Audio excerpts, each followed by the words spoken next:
शादी के दूसरे दिन मेरे बहनोई मेरी बहन को मिलवाने हमारे घर ले आए। मैंने अपनी बहन और बहनोई के लिए मजे मजे के खाने बनाए थे। बहनोई ने जाते वक्त एक लिफाफा मुझे पकड़ा दिया और बोले, ये तुम्हारा गिफ्ट है। तुम शादी वाले दिन बहुत खूबसूरत लग रही थी और तुमने हमारी दावत भी बड़े शानदार तरीके से की है। मैंने वो लिफाफा लेकर रख लिया। कुछ दिनों बाद मेरी भी शादी थी, इसलिए मैं शादी में मसरूफ हो गई और शादी के बाद वो लिफाफा अपने साथ ले गई। शादी के बाद मैंने बड़े फख्र से वो लिफाफा अपने शोहर को दिखाया और बताया कि ये मुझे गिफ्ट मिला था। मेरे शोहर ने जैसे ही उस लिफाफे को खोलकर देखा तो उनका खून खोलने लगा। गुस्से से उनकी आंखें लाल हो गईं। उन्होंने उसी वक्त मेरे मुंह पर थप्पड़ मारकर मुझे तलाक दे दी और घर से निकाल दिया। मैंने उनके हाथ से वो लिफाफा खींच कर देखा तो मेरे पांव तले से जमीन निकल गई, क्योंकि उसमें तो मेरा नाम कशमाला है। हम दो बहनें थीं और हम लोग दादी अम्मा के घर चचा के साथ रहते थे। फुप्पो ने भी अपनी पसंद से शादी की थी। शादी के शुरू के दिनों में तो फुप्पो की सास का रवैया ठीक रहा, मगर जैसे ही दिन गुजरने लगे फुप्पो की सास बात बात पर उन्हें बातें सुनाती और घर में जो नौकर चाकर थे फुप्पो की सास ने उन सबकी छुट्टी करा दी और घर का सारा काम फुप्पो के सर पर डाल दिया था। मेरे फूफा अपनी माँ के इस जुल्म पर कुछ ना बोलते और ना ही अपनी बीवी को घर में उसका मकाम दिला सके। शादी को 2 दिन ही गुजरे थे और फुप्पो की सास ने अपना आप दिखाना शुरू कर दिया। जब रिश्ते लेने आए थे तब उन्हें देखकर ऐसा नहीं लगता था कि उस औरत जैसी नफीस और खुश इखलाक औरत कहीं नहीं होगी। उस वक्त उनकी बातों से और लहजे से शहद टपक रहा था और उन्होंने इतनी मीठी जुबान इस्तेमाल की थी। अब्बा, चचा और मेरी दादी अम्मा, घर में सभी लोग बहुत खुश थे और फूफो की पसंद की दाद दे रहे थे। मगर किसी ने ये नहीं सोचा कि चट मंगनी पट ब्याह वाले रिश्तों में कोई न कोई वजह जरूर होती है और वो औरत जो नजर आ रही है ऐसे है भी या नहीं। बस उनके जाहिरी इखलाक को देखकर सब इत्मीनान से बैठ गए। अचानक चच्ची ने फुफ्फो से कहा, शर्मीन, तुमने तो बड़ा हाथ मारा है। यकीनन अदाएं दिखाकर लड़के को फंसाया होगा। अम्मा ने चच्ची को टोका और कहा कि बस कर दे, इसकी खुशी में खुश नहीं हो सकती तो बातें बनाने की भी जरूरत नहीं। चच्ची से ये बर्दाश्त ना हुआ और चच्ची लगी ड्रामे करने। हाय हाय, मैं कौन सा अपनी नंद की दुश्मन हूँ, मैंने तो इसे ऐसे ही कहा था। और भाभी, तुम तो मेरे पीछे ही पड़ गई। उस पर चच्चा ने कहा, अब लड़ना बस कर दो और जाकर बच्चों को देखो वो क्या कर रही हैं। चच्ची बड़बड़ाते हुए कमरे से निकल गईं। फुप्पो की सास शादी की तारीख जल्द तय करने पर बाजिद थी और फिर सबकी रजामंदी से तारीख रख दी गई। फुप्पो चंद दिनों में रुखसत होकर ससुराल चली गई और जब शादी के बाद फुप्पो को लेने गए तो उनकी सास ने ये कहकर जवाब दे दिया, जब बहनें बेटियां ब्याह दी जाती हैं तो उनको घर बसाने देते हैं, ना कि उनके पीछे ऐसे ही चले आते हैं कि अब वो कैसी होगी, सास का रवैया कैसा है, मियाँ कहीं घुमाने लेकर गया है या अभी तक घर में ही कैद करके रखा हुआ है। फुप्पो की सास के इस बदलते रवैये को देखकर सब परेशान हो गए। अम्मा ने कहा, देखिए बहन, आप गलत समझ रही हैं। शादी को अभी दिन ही कितने हुए हैं। इन दिनों में तो लड़की को अपने घर वालों की बहुत याद आती है और आप भी तो एक औरत हैं। ये वक्त आपने भी देखा होगा, इसलिए आपको चाहिए कि बात को समझे। इतना कहना था कि फुप्पो की सास आपे से बाहर हो गई। कहने लगी, अब तुम मुझे बताओगी कि मुझे क्या करना है और क्या नहीं। जाओ बीबी, अपने घर का रास्ता लो और अगर इतनी ही मोहब्बत है तो इसे अभी और इसी वक्त अपने साथ ले जाओ। मेरे बेटे को कमी नहीं है लड़कियों की। अब्बा ने कहा, बहन जी, आप गुस्सा ना करें, हम चले जाते हैं। बस एक दफा हमें हमारी बहन से मिल तो लेने दीजिए। फिर फूफा भी आ गए और फुप्पो की सास ने गरजदार आवाज में कहा, तुम इस वक्त घर क्या लेने आ गए हो। फुप्पा सर झुकाए खड़े थे। उस वक्त अब्बा और दादी को समझ आ गई थी कि इस घर में इस औरत की चलती है, जबकि घर तब बसते हैं जब घर का सरबराह एक आदमी हो और जहां औरत सरबराह हो उस घर की बुनियादें बहुत कमजोर होती हैं, खासकर जब ऐसी औरतें हों जो दूसरों की बहन बेटियों को गुलाम समझकर ब्याह कर लाती हैं। दादी से ये सब बर्दाश्त नहीं हो रहा था।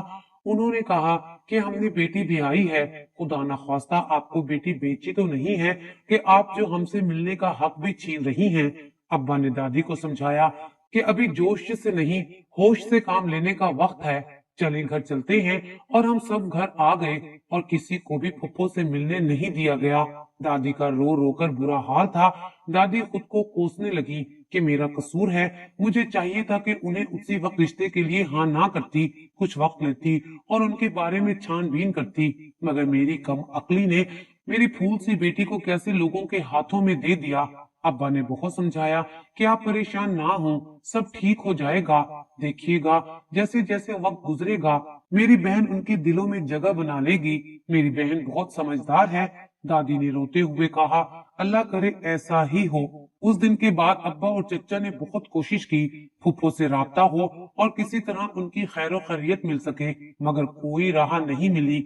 वक्त यूं ही गुजरता गया। फुफ्फो ने एक बार अपने ससुराल वालों से छुपकर अम्मा को कॉल की और खुशखबरी दी कि वो उम्मीद से हैं। अम्मा बहुत खुश हुई।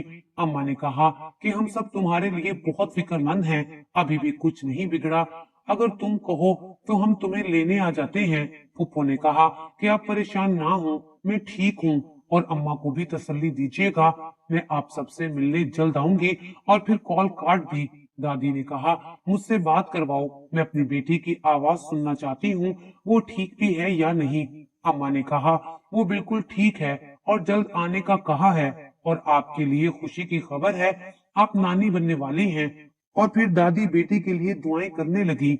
वहां खड़ी चच्ची ने मौका ना देखा कि खुशी की खबर आई है, उल्टा फुफ्फो के मामले को मजीद बिगाड़ कर कहने लगी कि अब पछतावे और सर पीटने का क्या फायदा, आपकी बेटी ने अपनी मर्जी से शादी की थी, अब वो लोग जैसे भी हैं उसे गुजारा करना ही होगा, उसका घर है और अब जिए या मरे हमारा उससे क्या ताल्लुक। तब चचा ने चची को थप्पड़ रसीद किया और कहा कि अगर कुछ अच्छा नहीं बोल सकती तो बुरा कहने का भी तुम्हें कोई हक नहीं, दफा हो जाओ अपने कमरे में। चची की बातें सुनकर दादी की तबीयत मजीद बिगड़ गई।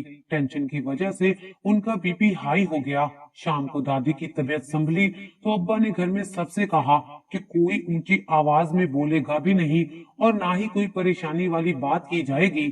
चचा ने अब्बा से कहा कि शर्मीन से मिलना होगा, अम्मा की तबीयत शर्मीन से मिलने से ही बेहतर होगी, अम्मा ने उसकी बहुत टेंशन ली है। अब्बा ने कहा कि क्या करें, अब जिस नंबर से उसने कॉल की थी वो नंबर बंद जा रहा है। फिर चचा ने कहा, कुछ दिन देख लेते हैं, अगर वो लोग शर्मीन को मिलाने के लिए ले आए तो फिर ठीक, वरना हमें कोई फैसला करना होगा, हमारी एक ही तो बहन है, उसे इस तरह नहीं छोड़ सकते। फिर कुछ दिन बाद अचानक फुफ्फो मिलने आ गई और हम सब बहुत खुश थे। दादी भी फुफ्फो को देखकर ठीक हो गई थी और फुफ्फो के सदके वारी जा रही थी। जब चच्ची ने हस्बे आदत कहा, लोग शुरू हो गया इनका नाटक। इससे पहले चचा कुछ कहते चच्ची खुद ही अंदर चली गई। वो बहुत ही कमजोर लग रही थी और चेहरे पर पहले जैसी रौनक भी नहीं थी। ऐसे लग रहा था जैसे अपने फैसले पर पछता रही हो। जब खाना खाकर फारिग हुए और अम्मा सबके लिए चाय बना रही थी तब फुफ्फो किचन की तरफ आ गई। अम्मा ने फुफ्फो से कहा, सब ठीक है ना? फुफ्फो ने चेहरे पर हल्की सी मुस्कान के साथ कहा, जी सब ठीक है। अम्मा ने कहा, अगर कुछ मसला है तो तुम मुझे बताओ, हम सब मिलकर कोई न कोई हल ढूंढ लेंगे। तभी चच्ची ने कहा, दुख सुख बाद में कर लीजिएगा, सब चाय का इंतजार कर रहे हैं। शाम को पुप्पा हमारे घर आए तो दादी ने पुप्पा से कहा, तुम कुछ दिनों के लिए मेरी बेटी को हमारे पास छोड़ जाओ। तब पुप्पा ने बहुत सख्त लहजे में कहा, इतना काफी नहीं है कि मैं इसे आपसे मिलवाने के लिए ले आया हूँ, अब इससे ज्यादा की उम्मीद मत रखिएगा। और पुप्पो को लेकर चले गए। उस दिन के बाद से कभी कभार पुप्पो से फोन पर बात हो जाती थी। उनकी सास उन्हें दिन रात तंग करती रहती थी क्योंकि पुप्पो की सास शुरू से ही उन्हें नापसंद करती थी। उन्हें तो एक बेजुबान बहू चाहिए थी। फिर कुछ दिनों बाद पुप्पो की अपनी सास से इतनी जोर की लड़ाई हुई कि पुप्पो की सास उन्हें घर से निकाल रही थी। तब अचानक से ऊपर से फुफ्फा आ गए और कहा कि ये मेरी बीवी है, कोई जर खरीद गुलाम नहीं। शादी के पहले दिन से लेकर अब तक आपने इसे मुलाजमों की तरह काम करवाया है। जो आप कहती रही वो चुपचाप करती रही, कभी सवाल नहीं किया और उसने सिले में आपसे कुछ भी नहीं मांगा था। फुफ्फा का इस तरह अपनी बीवी के हक में बोलना फुफ्फो की सास से बर्दाश्त ना हुआ। कहने लगी, तुम मेरे बेटे हो, तुमने तो कभी मेरे सामने आंख तक नहीं उठाई थी और आज जुबान चला रहे हो, वो भी इस 2 टके की लड़की की खातिर। फूफो की सास ने कहा, बस अब बहुत हुआ, तुम अभी और इसी वक्त इसे तलाक दोगे? फूफा ने कहा, मैं ऐसा कुछ नहीं करूंगा। उन्होंने कहा, ठीक है, ना करो, फिर मैं भी इसका वो हशर करूंगी कि तुम किसी को मुंह दिखाने के काबिल नहीं रहोगे। तब फूफा ने कहा, आप जो कर सकती हैं कर ले। और वो फूफो को लेकर हमारे पास आ गए। दादी की तबीयत बहुत खराब थी, वो अपनी आखिरी सांसें ले रही थी। फूफो को यूं अचानक देखकर उनके चेहरे पर एक मुस्कान आई थी और फिर दादी दुनिया से चली गई। वक्त यूं ही गुजरता रहा। दादी को गए 5 साल हो चुके थे और फूफो अपने शोहर के साथ दूसरे शहर में किराए पर रह रही थी। वो कभी कभार आकर मिल जाती थी। सब अपनी अपनी जिंदगियों में मसरूफ हो गए थे और मेरी बहन कॉलेज जाती थी। हर घर की तरह हमारे घर में भी अपनी अपनी औलादों को लेकर झगड़ा रहता था। चच्ची की भी एक बेटी थी और बिल्कुल चच्ची पर गई थी। चच्चा ने बहुत कोशिश की वो पढ़ लिख ले, मगर चच्ची ने उसकी तरबियत ही ऐसी की थी, उसे यही सबक देती रहती थी कि जिस कॉलेज में तुम्हारे ताया की बेटियां हैं, तुम्हें उनसे बेहतर कॉलेज में पढ़ना है और उनसे बेहतर पहनना और ओढ़ना है। चच्ची ने हमसे मुकाबले में और हम लोगों को नीचा दिखाने में पीएचडी कर रखी थी। पता नहीं कहां से वो उल्टी सीधी तरकीबें निकाल लेती। एक दफा मेरी बहन के रिश्ते के लिए कुछ लोग आए थे। उन्हें मेरी बहन पहली नजर में ही अच्छी लगी थी। चच्ची उसी वक्त अपनी बेटी को खूब बना सजाकर उन लोगों के सामने ले आई। अब्बू ने कहा, ये सब क्या है? तो चच्ची कहने लगी कि कुछ नहीं, बस वैसे ही मैंने सोचा कि ये लोग लड़की की कजन को भी देख ले। तभी मेरी बहन की होने वाली नंद ने कहा, आंटी जी, हम रिश्ता पक्का कर चुके हैं, आप भी मुंह मीठा कीजिए। और चच्ची लाल पीली होती हुई वहां से वापस चली गई। मेरी बहन के ससुराल में उसके होने वाले शोहर के अलावा उसकी एक ही नंद थी। अम्मा बहुत खुश थी कि छोटी सी फैमिली है।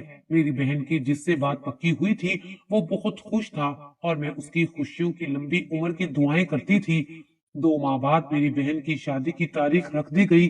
मेरी बहन की जब से बात पक्की हुई थी वो बहुत खुश थी और मैं उसकी खुशियों की लंबी उम्र की दुआ किया करती थी। घर में खूब हल्ला गुल्ला हो रहा था और मुझे रौनक मेला बहुत पसंद था।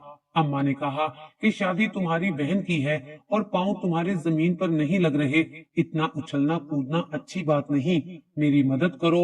और मैं अम्मा के साथ कमरे में जा रही थी जब मेरी कॉलेज की दोस्तें भी आ गईं।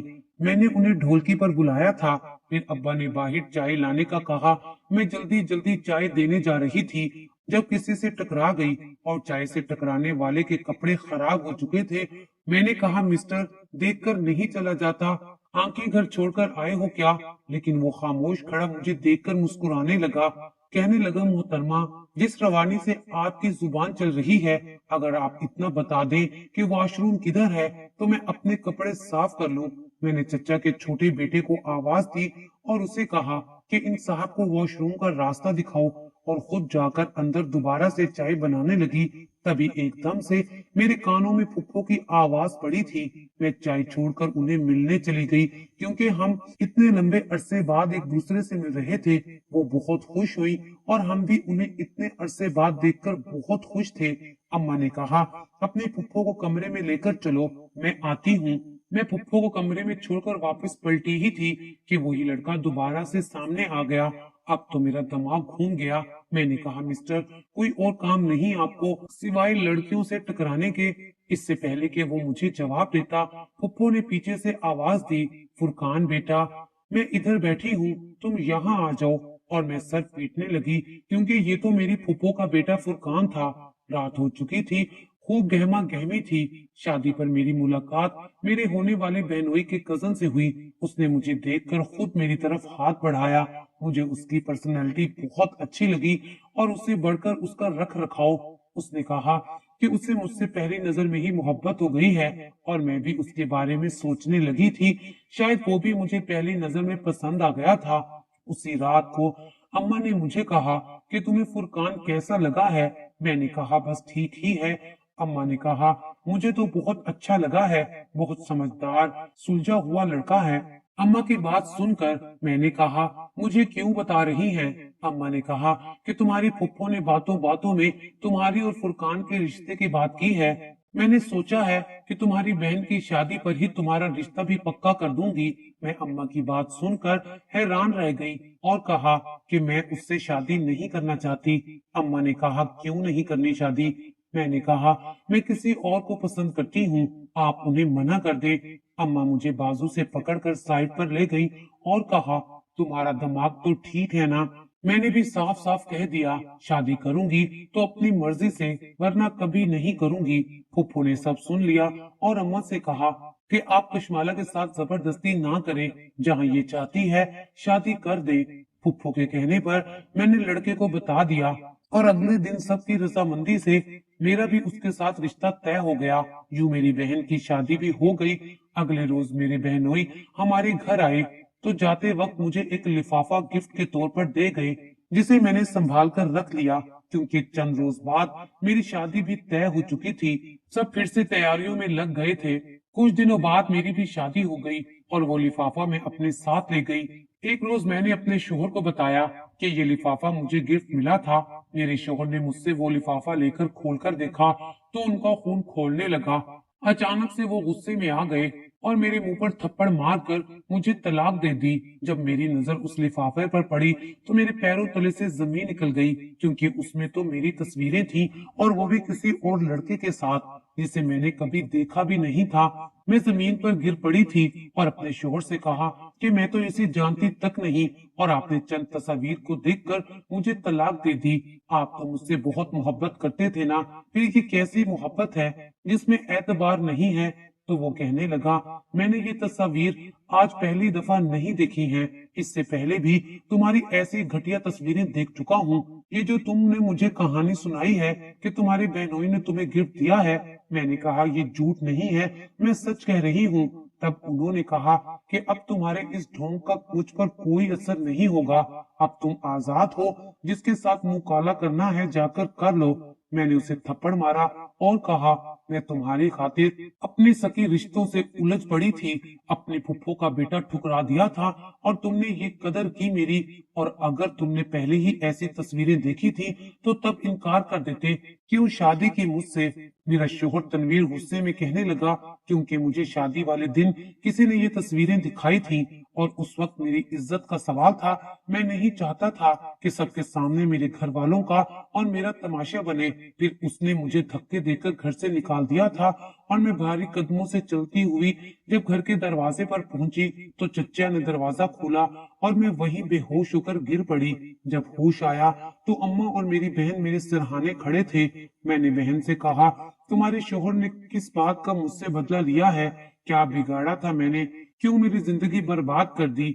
अम्मा से कहा कि इसे कहो चली जाए यहाँ से। सब हकीकत जानने के बाद अम्मा और अब्बा ने मेरे बहनोई को बुलाया।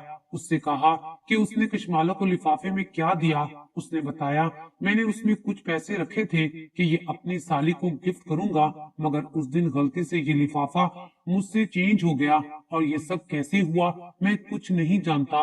किसी ने हमारे साथ बहुत बड़ी साजिश की है। असल लिफाफा आज तक मेरी जेब में है। फिर सब हकीकत जानने के बाद वो भी रोने लगे थे। अम्मा से कहा, मुझे माफ कर दे, वो हम सब के लिए बहुत मुश्किल वक्त था। हम बहुत कोशिश के बाद भी अपना दुश्मन नहीं ढूंढ पाए थे। इसी तरह 2 साल गुजर गए थे जब एक दिन मेरी बहन अपने शोहर के साथ आई। उसने जो बताया मुझे अपने कानों पर यकीन नहीं आ रहा था। उसने कहा कि तुम्हारे साथ जो हुआ वो सब उसकी नन की साजिश थी। उसने तुम्हें तलाक दिलवाने के लिए इतना घटिया खेल खेला था। मेरी बहन ने कहा कि उसकी नन को जब पता चला कि तनवीर और तुम्हारा रिश्ता पक्का हो गया है और शादी भी होने वाली है, उसे ये सब बर्दाश्त नहीं हुआ, क्योंकि वो तनवीर को तब से चाहती थी जब वो दोनों इकट्ठे कॉलेज में पढ़ते थे। मगर तनवीर ये नहीं जानता था कि वो ही उसे पसंद करने लगी थी। और जब मेरा बहनोई दूसरे दिन हमारे घर आया तो मेरी नन ने बड़ी चालाकी से उसके कपड़ों में वो लिफाफा डाल दिया था और फिर दावत खाने के बाद जाते हुए गलती से वो लिफाफा तुम्हें दे गया था। ये बात मेरी नन ने बताई है। मेरे बहनोई भी पास बैठे हुए थे, उन्होंने सर नहीं उठाया था। वो कहने लगे कि मुझ में आप सबसे नजरें मिलाने की ताकत नहीं है। मैं आप सबसे माफी मांगता हूँ। मेरी बहन ने जो किया उसे उसकी सजा मिल चुकी है, क्योंकि कशमाला की तलाक के बाद मेरी बहन ने तनवीर के साथ शादी तो कर ली है, मगर एक रोज उसे सारी हकीकत खुद ही बता दी, जिस पर तनवीर ने उसे भी तलाक देकर वापस हमारे घर भेज दिया है। मेरी बहन पागल हो चुकी है और वो अस्पताल में है। उसे दौरे पड़ते हैं और वो रोती चिल्लाती है। आप हमें माफ करें। मैंने कहा, भाई आपका इसमें कोई कसूर नहीं है, आपकी बहन को मैं माफ करती हूँ। फिर फुप्पो आ गई। अब्बा ने उन्हें सब कुछ बता दिया था। फुप्पो ने कहा कि इंसान को जब तक ठोकर ना लगे वो संभलता नहीं है, और जो कुछ हुआ ये उसका नसीब था। मगर अब सारी पिछली बातें भुला दें और मैं आपसे अपने बेटे फुरकान के लिए कशमाला का हाथ मांगती हूँ। और कुछ अरसे बाद मेरी शादी फुरकान से हो गई। मेरा शोहर बहुत अच्छा है, वो मेरा बहुत ख्याल रखते हैं और मैं फुप्पो की बहुत इज्जत करती हूँ। आज वक्त ने मुझे बहुत कुछ सिखा दिया था। जो फैसले माँ बाप अपनी औलाद के लिए करते हैं वो ही बेहतर होते हैं, और हमें चाहिए कि हम अपनी जिंदगी का ये अहम फैसला अपने माँ बाप पर छोड़ दें।